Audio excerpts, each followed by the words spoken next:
অন্তর্বর্তী সরকারের প্রধান উপদেষ্টা অধ্যাপক ডক্টর মোহাম্মদ ইউনূস বলেছেন, দেশের মানুষ ছাত্রদের উপর ভরসা করে। এই বিশ্বাস ধরে রেখো, হাতছাড়া করো না। তোমরা কখনোই আশাহত হবে না।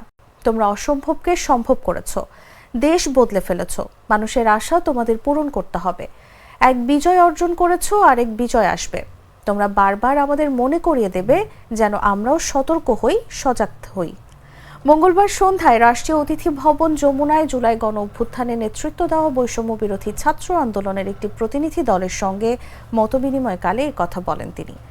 এ সময় শিক্ষার্থীরা প্রধান উপদেষ্টার কাছে দ্রব্যমূল্যের দাম নিয়ন্ত্রণ, নিহতদের রাষ্ট্রীয় খেতাব দেওয়া, আহতদের সুচিকিৎসায় সর্বোচ্চ অগ্রাধিকার দেওয়া এবং জুলাই গণহত্যায় জড়িতদের সর্বোচ্চ শাস্তি নিশ্চিতের জন্য জোর দিতে বলেন।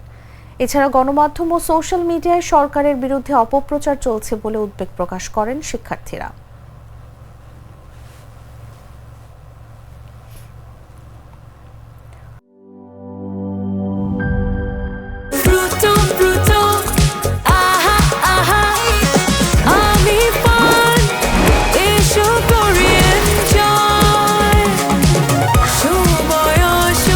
প্রাণ ফ্রুটো, সময় অসময় ফ্রুটোময়।